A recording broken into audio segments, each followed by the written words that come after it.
안녕하세요. 저는 경기도 안양에 살고 있는 30대 기혼 여성입니다.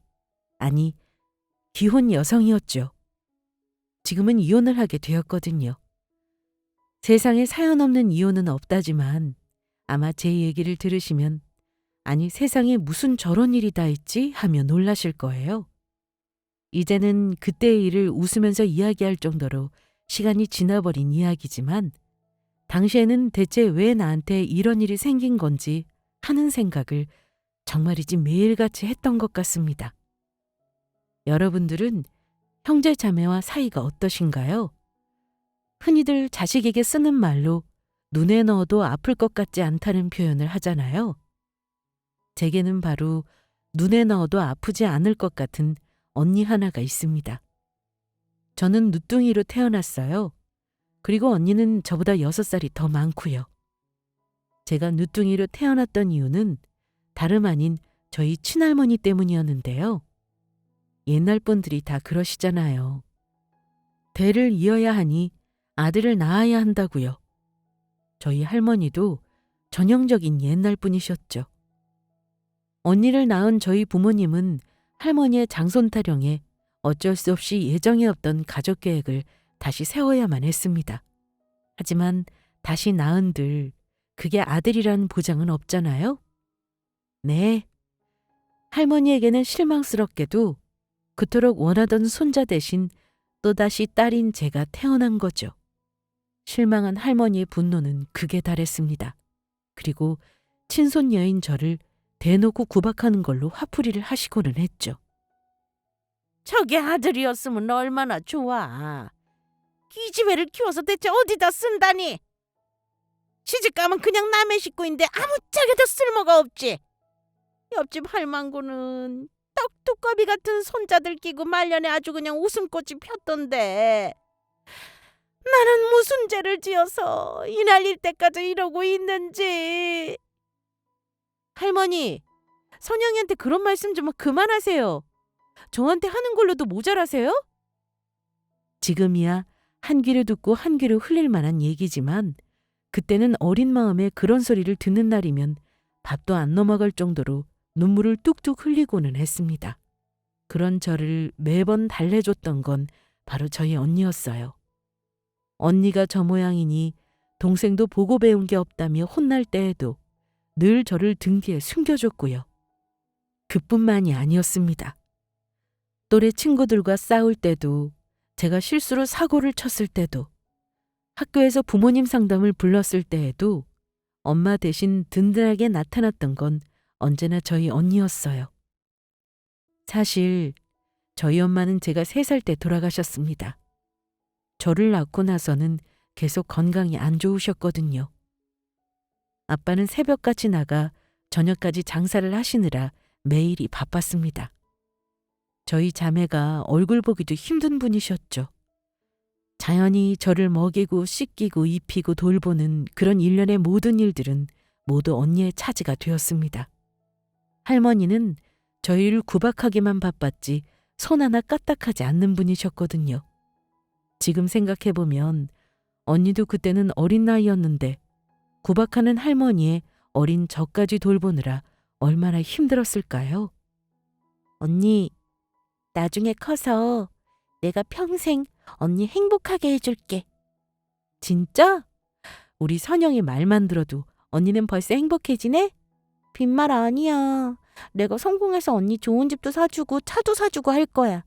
아이고, 그때까지 기다리려면 한 100살이면 되려나? 나 운동 많이 해서 꼭 건강해야겠다. 어릴 적 제 꿈은 언니를 호강시켜줄 성공한 동생이 되는 것이었죠. 물론 아직까지 성공하지는 못했습니다. 그렇게 좋은 집에서 평생을 같이 살자던 동생은 언니보다도 먼저 결혼을 하게 되면서 그 약속은 까맣게 잊었죠. 그저 간간히 언니에게 맛있는 디저트 가게에서 픽업한 간식을 배달하는 정도로 만족하면서요. 웃기게도 오히려 성공을 하게 된 건 저희 언니였어요. 언니가 몇 년 전 차린 개인 카페가 대박이 났거든요. 물론 성공의 기준이 엄청난 매출이라면 거기에는 한참 미치지 못하겠지만요. 카페는 나름대로 언니가 세운 기준을 넘어서는 매출을 달성하고 인건비와 임대료를 포함한 각종 비용을 제하고도 상당한 순수익을 내고 있었죠. 거기다 카페의 시그니처 메뉴가 유명세를 타게 되면서 작게라도 매달 수익이 늘어나고 있었고요. 사실 저한테는 언니가 돈을 많이 벌어서 좋은 것보다는 언니가 행복해하는 모습이 더 기뻤습니다. 몇 년 전 돌아가신 아버지 병원비며 제 대학 학비까지 언니가 대느라 그동안 고생만 했거든요. 정작 언니는 전액 장학금 받으며 대학을 다닐 정도로 똑똑했는데 말이에요. 똑똑한 데다 손재주도 있고 야무지기까지 했던 언니는 졸업 후 창업 자금을 모으기 위해 몇 년씩이나 투자까지 뛰면서 카페를 준비했습니다.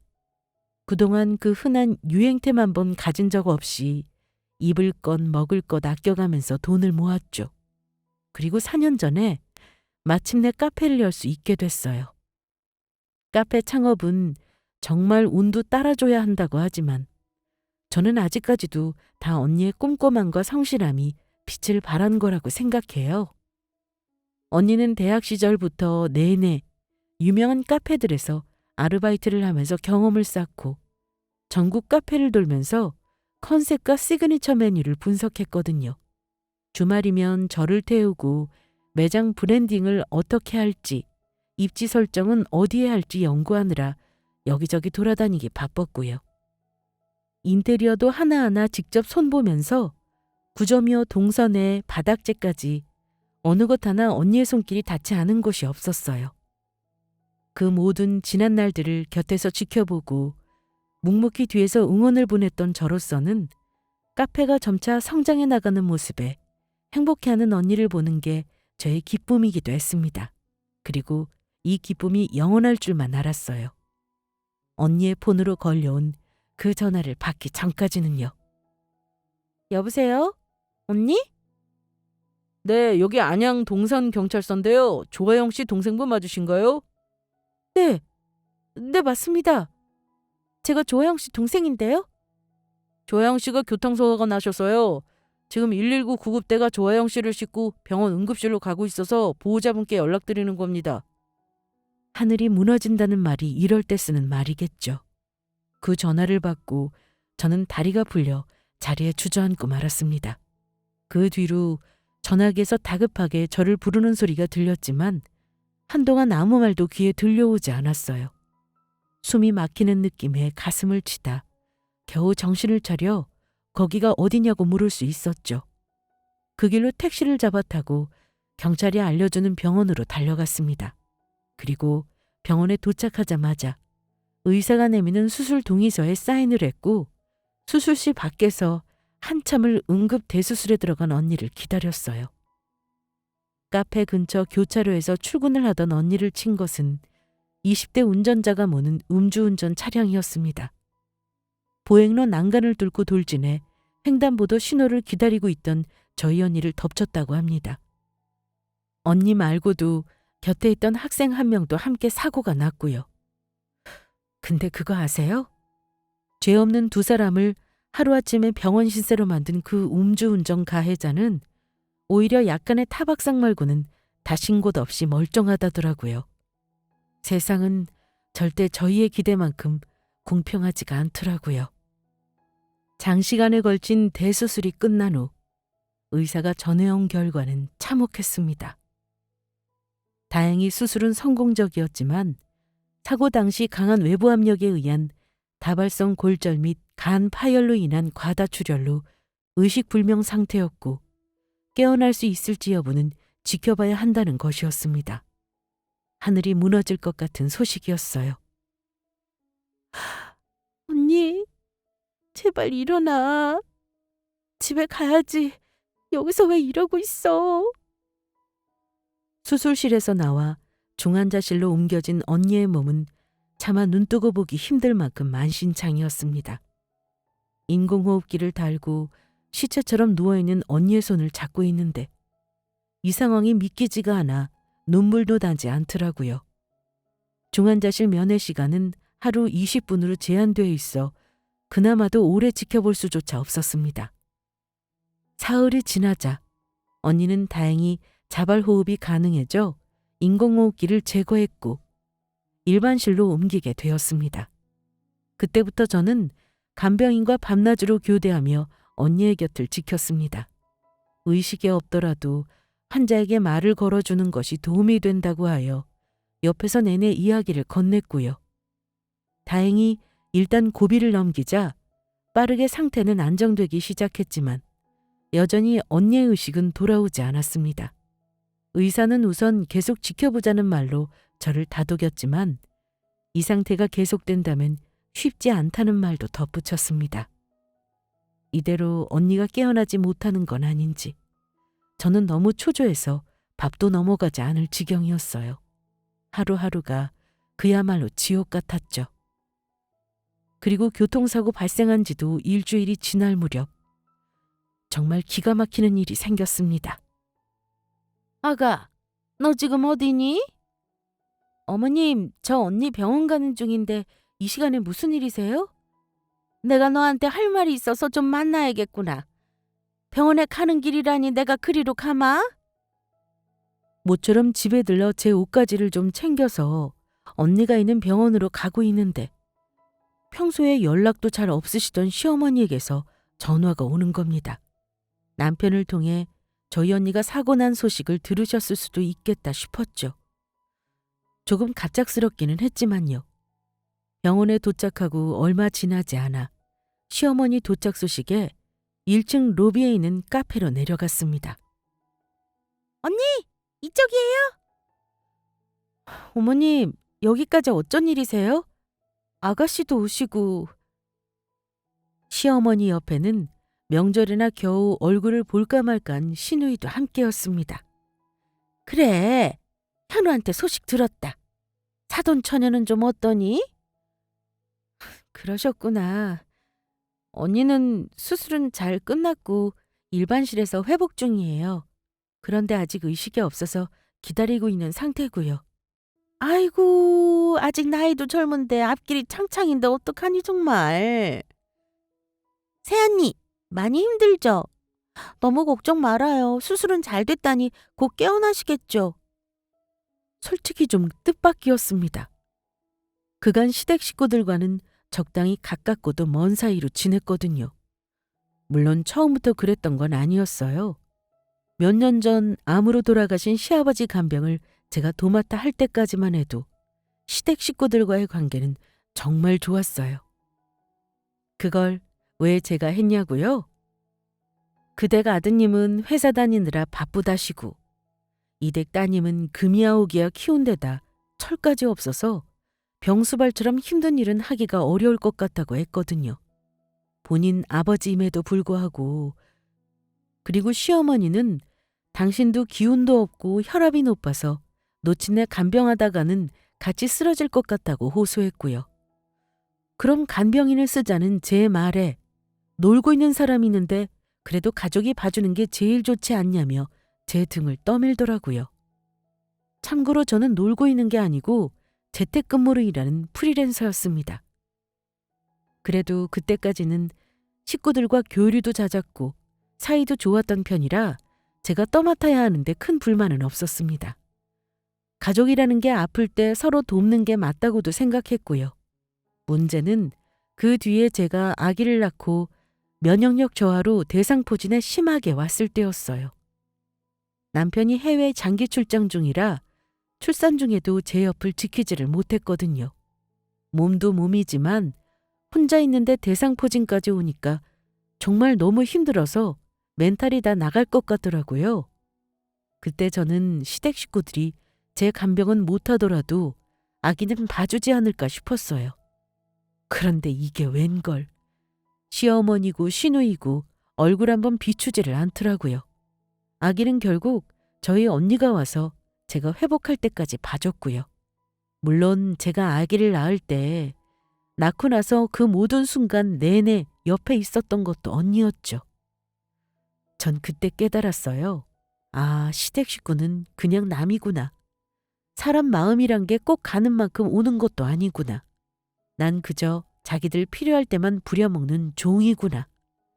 그래도 시아버지 간병했던 건 후회되지는 않아요.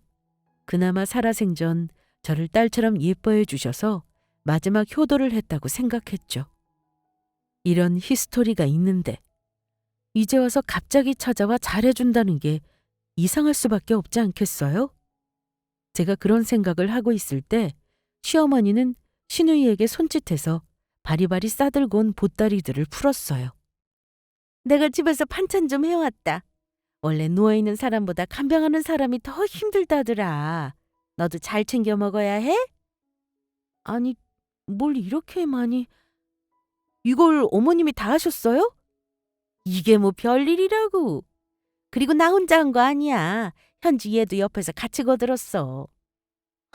고마워요, 아가씨. 어머님도 음식하느라 고생하셨겠네요. 고생은 무슨. 오히려 현지가 먼저 너 챙겨야 한다고 나한테 왔지 뭐니. 가족끼리 당연한 소리 해서 뭐해요? 나중에 또 해올 테니까 이거 먹고 기운내 언니? 이쯤 되자 그동안 내 오해가 너무 깊었나? 그래도 힘든 일을 겪을 때는 역시 가족밖에 없는데 이런 마음이 들더라고요. 솔직히 친정아버지까지 돌아가시고 나서 이 큰일을 기댈 곳도 없이 저 혼자 겪고 있는 게 마음이 힘들긴 했거든요. 시어머니가 싸오신 반찬들을 보니 언니가 챙겨주던 게 생각나 울컥하는 마음도 들었고요. 여러모로 갑자기 눈물이 날 것 같은 걸 간신히 참고 있던 그때였어요. 제가 그 말 같지도 않은 개소리를 들은 순간이 말입니다. 그나저나 네 언니 가게는 그럼 어쩌고 있니? 네?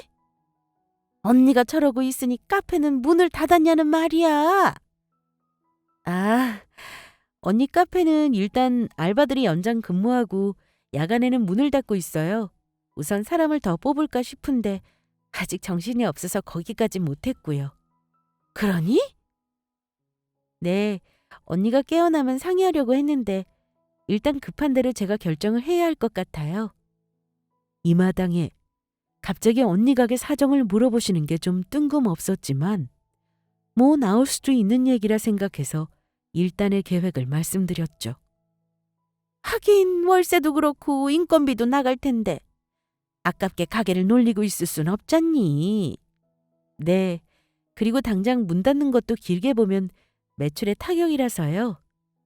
그랬더니 시어머니가 뭐라고 하시는 줄 아세요? 그래서 말인데 그 카페 우리 현지가 맡아서 하면 어떻겠니? 그게 무슨 말씀이세요?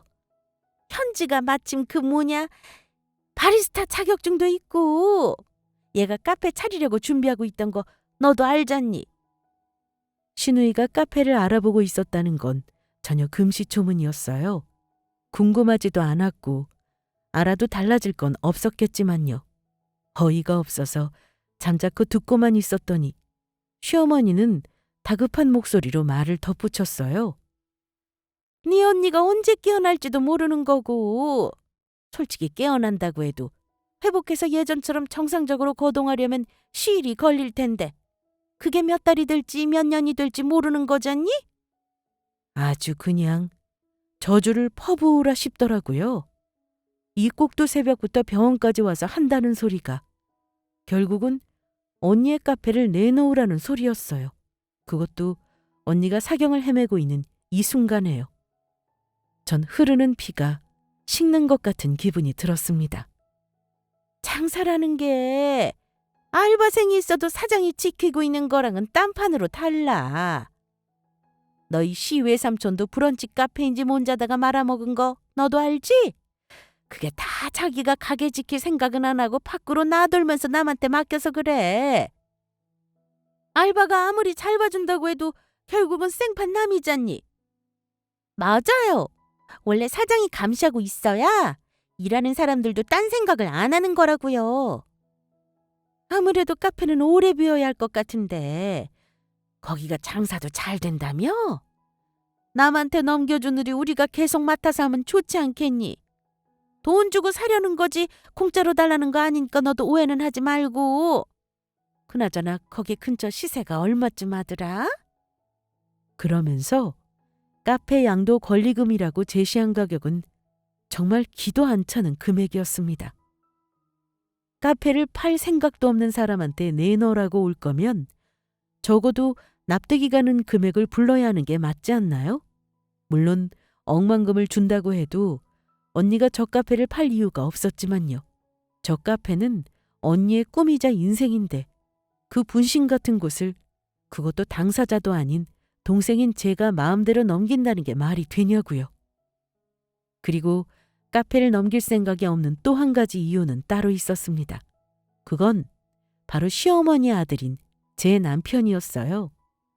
언니가 사고가 일어나기 3주 전 저는 친한 친구에게서 이상한 전화 한 통을 받았습니다.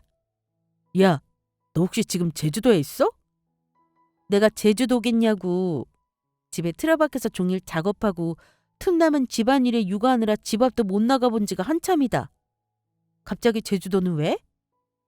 아니, 나 여기 휴가 왔는데 지금 너 닮은 사람을 본 것 같아서. 근데 현우 씨랑은 별일 없는 거지? 우리 남편? 뭐 회사 일로 바빠서 얼굴 보기도 힘들어.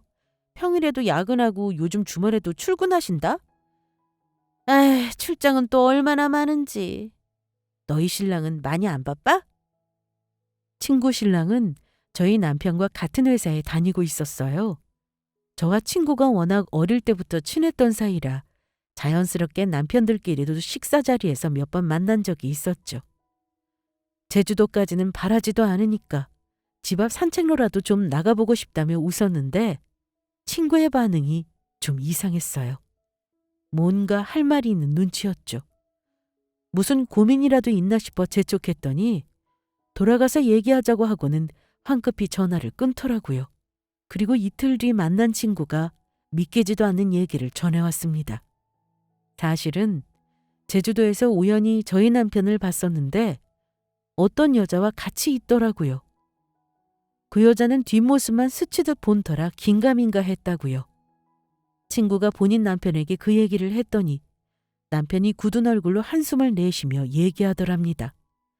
사실 제 남편에게 사내에 친한 여직원이 있는데 그 사람과 만나고 있다고요. 다들 쉬쉬하고는 있지만 타 부서들에서도 소문이 날 정도로 회사에서는 이미 유명한 이야기랍니다. 저는 피가 거꾸로 솟는 기분이 들었습니다. 물론 처음에는 부정했죠. 바보 같은 얘기지만 전 남편을 철석같이 믿어왔기 때문이었어요. 당연히 TV에 나오는 불륜 이야기는 다 남의 이야기라고만 생각했습니다. 그동안 우리 사이에 그 어떤 문제도 없었고요. 비록 회사 일로 바빠서 필요할 때 제 옆에 없는 시간이 잦았지만 가장이니까 식구들 먹여 살리려고 나름의 최선을 다하는 거라고 생각했었죠. 그게 얼마나 순진한 생각이었는지는 모른 채로 말입니다. 하지만 실상은 제가 시댁 식구들을 돌보고 혼자 아기를 낳고 또 그 아기를 키우고 걔가 커서 초등학교에 들어간 지금까지 늘 바쁘다고만 했던 남편이 사실은 상간녀가 있었던 겁니다. 그것도 오피스 와이프로 시작해 오랜 시간 불륜까지 이어진 여자가요. 그 소식에 눈이 뒤집힌 저는 그날부터 온 집을 뒤집어가면서 불륜의 증거를 찾기 시작했어요. 그동안 볼 생각을 안 했던 남편 카드 거래 내역이며 출장 가방에서 나온 영수증, 컴퓨터까지 먼지 한 톨 남김없이 모두 뒤진 끝에 친구의 그 말이 사실이었음을 알게 되었습니다. 그간 연수며 출장이라는 핑계로 국내외를 나돌더니 실은 그때마다 수없이 많은 밤들을 상간녀와 보내고 있었던 겁니다. 이 잡아다 족쳐도 시원찮을 인간들을 어떻게 해야 할지. 마음을 추스르지도 못한 사이 시간은 흐르고 매일같이 남편은 집으로 돌아왔죠. 밤이 되면 저는 침대 위에 등을 돌리고 누운 남편의 목을 조르고 싶은 충동을 참아내야 했습니다. 낮이면 아빠를 찾으며 방긋방긋 웃고 있는 딸내미를 보면서 갈팡질팡하는 마음으로 하루하루를 보내던 어느 날이었습니다. 이번 주도 하필 지방 출장이 잡혔다고 태어난 낯으로 제게 말하는 남편을 보며 생각했습니다. 아, 이혼을 해야겠구나. 딸을 위해서라도 이렇게 살 수는 없겠구나 라고요. 그 생각이 들자 저는 곧장 변호사를 선임했습니다. 그리고 법률 조언을 받아 우선 이혼을 위한 외도의 증거를 모으기 시작했죠. 일단 작정하고 털기 시작하니 어려운 일도 아니었습니다. 안일했던 것은 저뿐만이 아니었거든요. 아마 처음에는 철두철미하게 불륜의 증거를 숨겼을 남편 놈도 몇 년이나 제가 눈치를 채지 못하자 부주의해지기 시작했습니다. 날이면 날마다 새로운 증거가 발견되었죠. 그렇게 차곡차곡 증거를 수집하고 있을 때 언니의 사고가 발생해 모든 것이 멈추게 된 겁니다. 그렇게 시어머니와 시누이가 왔다 간 그날 밤 저는 결심했습니다. 제 손을 더럽히지 않고 이 모든 거지 같은 상황을 정리할 방법이 생각났거든요. 딱 사흘 뒤 카페 양도에 관해 의논하자며 두 사람을 언니의 카페로 불러냈습니다. 긍정적인 시그널이라고 생각했는지 카페에 저보다도 먼저 도착해 있더라고요. 두 사람은 제가 도착한 줄도 모르고 카페 탐색에 심취해 있었어요. 저희 언니가 몇 달을 고심해서 직접 고른 의자며 집게들을 하나하나 만져가며 뜯어보더라고요. 누가 보면 벌써 자기들 가게라도 된 것처럼 말입니다. 카페 통창으로 그 꼴을 지켜보고 있던 저는 일부러 인기척을 내며 안으로 들어갔어요. 그러자 언제 그랬냐는 양 시치미를 떼고 자리에 점잖게 앉은 두 사람의 맞은편에 앉았습니다. 그래, 생각은 좀 해봤니? 네. 집에 가서 이리저리 생각을 많이 해봤는데 어머님 말씀이 맞는 것 같아요. 언니가 언제 깨어난다는 기약도 없고 전 언니 옆에 붙어 있어야 하니 제가 카페를 맡을 수도 없고요. 알바생 늘려서 운영하는 것도 한계가 있는 것 같고. 그래, 사장이 자리 비어서 망한 가게가 한둘이 아니야. 지금은 지나가는 것 같아도 당장 1, 2주만 더 지나도 매출이 뚝뚝 떨어지는 게 눈에 보일 게다. 제가 운을 떼자 시어머니 얼굴에는 화색이 돌았어요. 제 말에 박수까지 치면서 격한 긍정을 하더라고요. 저는 천연덕스럽게 고개를 끄덕이며 말했죠. 그러니까요. 그럼 양도밖에 답이 없는데 다른 사람한테 넘길 바에는 차라리 아가씨가 맡는 게 좋을 것 같네요. 저희 언니도 아마 제 생각에 찬성할 거예요. 그래, 생각 잘했다, 아가. 사돈처녀도 깨어나고 나서 카페 일까지 같이 하려면 어디 요양이 제대로 되겠니? 아예 없다 생각해 회복도 빠르지. 교통사고 후유증 그거 무시 못한다. 사람 건강이 우선이지 돈이 뭐가 중요하니? 안 그래? 그리고 양도금 말인데요, 어머니. 순간 시어머니와 시누이의 시선이 제게 집중되는 걸 느꼈습니다. 아마 저 모녀에게 이 대목이 제일 중요한 부분일 테니까요. 가족끼리 돈거래하는 것도 너무 삭막하잖아요. 아가씨가 넘겨받아서 지금처럼 잘 관리해 주신다는 전제하에 카페는 그냥 공짜로 양도해 드릴게요. 그게 정말이니? 여기를 그냥 넘겨주겠다고? 새언니, 지금 한 말 진심이에요? 언강생심. 저 두 사람에게 이런 자리에 이런 유명한 카페를 양도받을 만한 돈이 있을 리가 없었죠. 저희 언니의 카페는 처음부터 시작해 평일 주말 할 것 없이 몇 년을 열심히 키워낸 곳이에요. 지금은 SNS에서 핫플레이스로 인기를 끌게 된 카페고요. 거기다 겨울철 비수기에도 충성도 높은 단골층까지 단단히 확보한 카페가 넝쿨째. 그것도 공짜로 굴러들어오게 생겼으니 얼마나 기뻤겠어요? 전 이쯤에서 오늘의 대화의 제일 중요한 얘기를 꺼냈죠. 단, 여기에는 한 가지 조건이 있어요. 조건이라니? 무슨 조건? 사실은요, 소라 아빠가요. 제가 조건이라는 단어를 꺼내자 시어머니의 동공이 눈에 띄게 흔들리더라고요. 전 시어머니와 시누이에게 남편이 바람을 피운 사실을 털어놓았습니다. 물론 두 사람이 몰라도 되는 부분은 생략하고요. 처음에는 시어머니도 제 말을 믿지 않는 눈치였어요. 이게 무슨 말도 안 되는...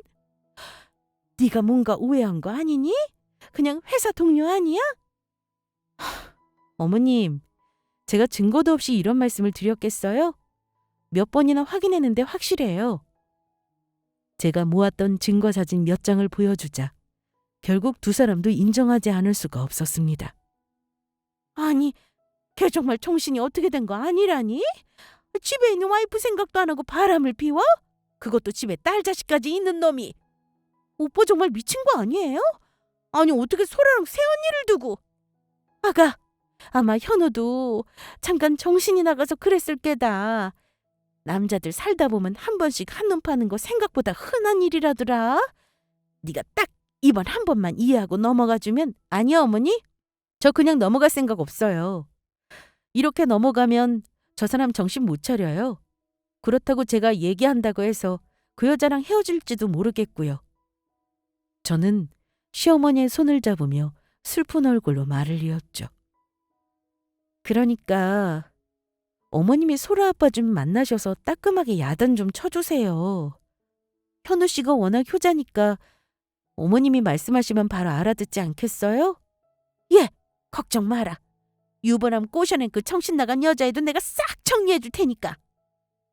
또 이런 눈치는 빠른 시어머니가 단번에 제 말뜻을 알아차리더라고요. 시어머니는 금세라도 그 인간들을 잡으러 뛰쳐나가기라도 할 듯 제 어깨를 두드리며 호언장담했습니다. 이런 일로 현우 씨랑 이혼할 생각 없어요. 그냥 그 여자랑만 다시는 안 만나게 해주시면 돼요. 저 어머님이랑 아가씨만 믿고 있을게요. 정리되는 동안 저는 카페 양도 관련해서 서류 준비해둘게요. 이제 더 이상 제가 할 일은 없었죠. 미끼를 던졌으니 그저 손 놓고 지켜보기만 하면 됐어요. 그리고 이어진 복수는 제 예상보다도 더 끝내줬습니다. 그래도 당신 자식이니 과연 어디까지 할 수 있을까 싶은 마음에 걱정도 했었거든요. 다행히 자식보다는 돈이 먼저더라고요. 친구 남편을 통해서 생중계보다 더 생생하게 그 인간들의 말로를 들었습니다. 시어머니와 시누이는 막 출근하고 있던 상간녀를 찾아가 곧장 머리채를 잡았다고 하네요. 그것도 하필 사람들이 죄다 몰리는 출근 시간. 회사 로비에서요. 사무실에 먼저 출근해 있다가 그 소식을 듣고 놀라 뛰어내려온 남편놈이 필사적으로 두 사람을 말렸지만 상황은 더 악화됐습니다. 상간녀를 감싸고 도는 걸 목격한 시어머니가 남편놈의 머리까지 뜯었거든요. 아수라장도 그런 아수라장이 없었다네요. 주위 직원들의 회사 경비들까지 달려와 사태는 겨우 진정되었지만 이제 이 일을 모르는 사람은 회사 내에 아무도 없었죠. 인근 회사 직원들에게까지 이 소식이 퍼졌다는데 회사 윗선에 보고가 올라간 건 너무나도 당연한 일이었죠. 곧장 회사 징계위가 소집되어서 두 인간들 모두 징계 절차에 들어갔다고 합니다.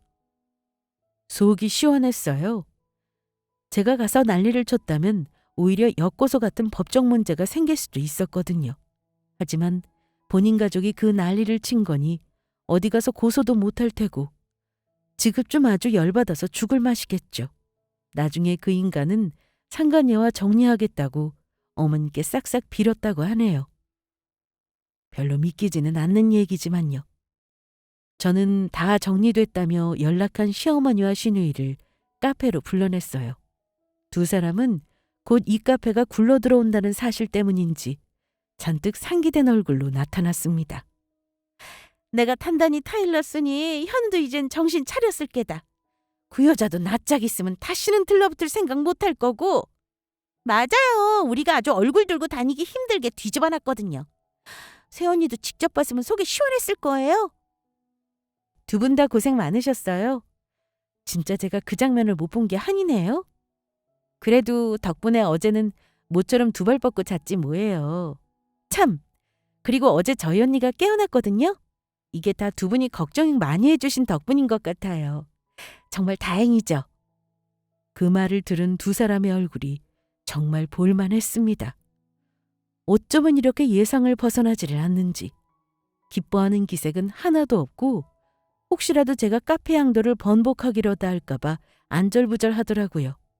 제 앞엔 놓인 계약서만 목을 빼고 쳐다보면서요. 그래. 다행이구나. 잘 됐어. 그런데 그래도 카페는 제가 언니한테 그간의 사정을 얘기했더니 언니도 찬성하더라고요. 아무래도 회복하면서 카페까지 관리하는 건 욕심인 것 같다고요. 시어머니와 시누이는 제 말을 듣고서야 안심한 듯 다시 표정이 밝아졌어요. 한국말은 끝까지 들어야 하는 법인데 말이에요. 그런데 언니가 아무리 한 식구라도 공짜는 좀 그렇지 않냐고 하더라고요. 생각해보니 그것도 맞는 말인 것 같아요. 그리고 이제 언니가 깨어났는데 제가 마음대로 넘겨주니만이 가격을 책정할 수도 없는 노릇이고요. 그럼 얼마 정도를? 저희가 주변 시세랑 비교도 하고 이래저래 따져서 최소한으로 계산을 해봤거든요. 다 포함해서 한 20억 정도면 충분할 것 같아요.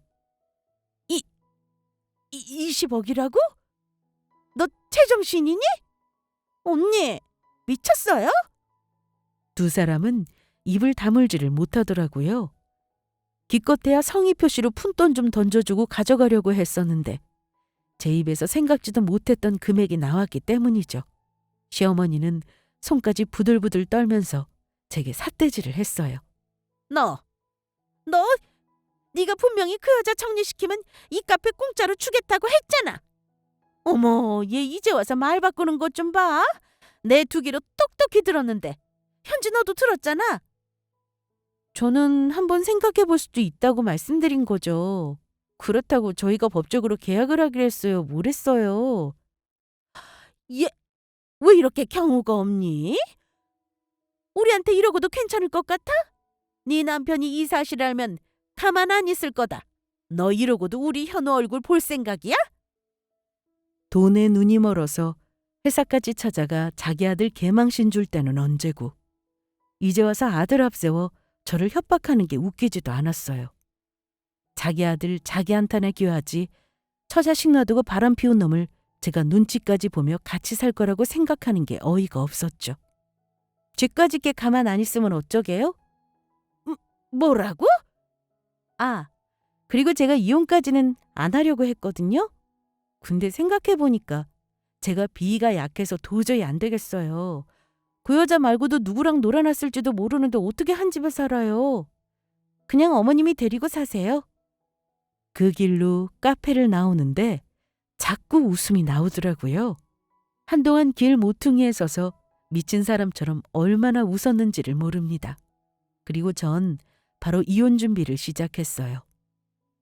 이혼 소송을 진행하면서 민사소송으로 상간녀 위자료 손해배상 소송도 함께 청구했습니다.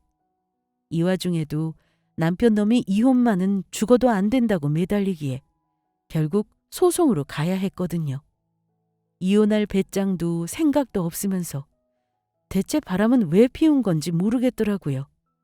하긴 어디서 본 글이긴 한데 남자는 바람 피울 때 90%가 현 가정을 깨려는 생각이 없다고 그러더라고요. 본인 가정에도 불만이 없고 처자식과 헤어질 생각도 없지만 다른 여자와의 쾌락도 포기할 생각이 없어서 불륜을 저지르는 거라고요. 너무 뻔뻔하고 이기적인 게 아닌가 싶었지만 곧 이야기를 포기했습니다. 상대방에게 일말의 양심을 기대했다면 애초에 이런 일도 없었겠지 싶어서요. 소송의 결과는 여러분들이 예상하시는 대로입니다. 부부 생활 내내 장기간 배우자의 외도가 명백했고 수집한 증거가 대부분 인정되어서 재판은 별다른 어려움 없이 제가 승소했어요. 재산분할 위자료 양육비에 상간녀에게 청구한 위자료도 받아낼 수 있었습니다. 물론 아기도 제가 키우기로 했고요. 좋은 일은 그게 끝이 아니었습니다. 그간 의식 없이 누워만 있던 저희 언니가 정말로 기적처럼 눈을 뜨게 되었거든요. 처음으로 신이 있다면 제 기도를 들어주신 게 아닌가 싶던 순간이었어요. 저는 언니를 부둥켜 안고 엉엉 울면서 신이 주신 이 두 번째 기회를 절대 놓치지 않겠다고 다짐했어요. 제 얼굴이 안 좋은 걸 본 언니가 혹시 자기가 누워 있었던 사이에 다른 일이 있었냐고 묻더라고요. 이 와중에도 언니는 제 걱정뿐이었어요. 저는 아직 몸이 회복되지도 않은 언니가 받을 충격이 걱정돼 말하지 않으려고 했어요. 하지만 눈치 빠른 언니가 모든 사실을 알게 된 건 시간 문제였죠. 전 그간의 사정을 솔직하게 털어놓았습니다. 남편의 오랜 외도부터 시작해서 사고 이후 시댁과 카페와 관련된 그 모든 일들을요. 네가 얼마나 고생이 많았어. 난 그런 줄도 모르고. 아니야 언니. 난 언니만 있으면 돼. 영영 안 일어날까 봐 얼마나 무서웠는데. 언니가 깨어나서 지금 얼마나 행복한지 몰라. 저는 언니를 안심시키면서 함께 약속을 했어요. 언니의 건강도 포함해서 꼭 예전의 행복을 되찾기로요. 남편과 시댁 식구들은 마지막까지도 반성은 없었습니다. 법정을 나오면서 너 정말 독하다며 애를 아빠 없이 키울 거냐고 소리를 지르더라고요. 양심도 없는 저런 인간 같지도 않은 아빠에게서 자식이 뭘 보고 배우겠어요?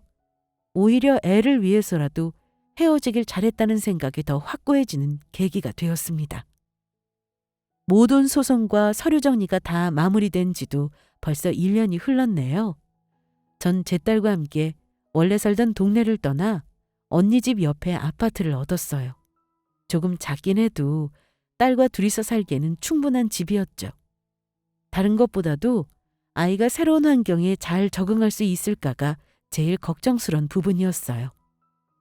그런 제 걱정이 무색하게도 아이는 아빠를 조금 찾는가 싶더니 이내 새로운 학교에서 새 친구도 사귀고 예전처럼 활기찬 모습을 되찾더라고요.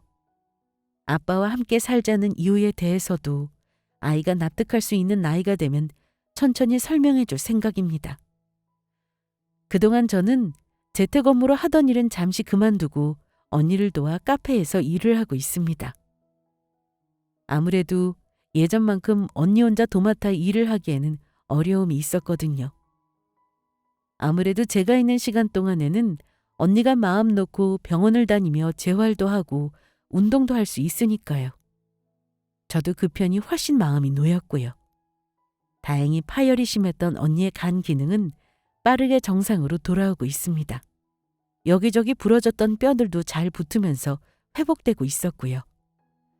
최근에는 이번 기회에 그동안 조금 낡아서 바꾸고 싶었던 카페 인테리어를 변경하기로 했어요. 언니를 도와서 소중한 일터를 함께 만들어가는 즐거움도 쏠쏠했습니다. 카페를 찾아주시는 주 고객층이 좋아할 만한 새 디저트 메뉴를 개발하기도 했어요. 다행히도 메뉴 추가가 성공적이었어서 SNS에서 동네 디저트 맛집으로 인기를 탈 수도 있었습니다. 얼마 후에는 언니가 없는 동안 카페를 잘 지켜주었던 오랜 카페 직원들에게도 보너스를 줬고요. 요즘에는 단골 손님에다 새로운 손님들도 부쩍 늘어났어요. 카페도 저희 자매의 일상도 모든 게 다 제자리를 찾아가고 있었습니다. 참!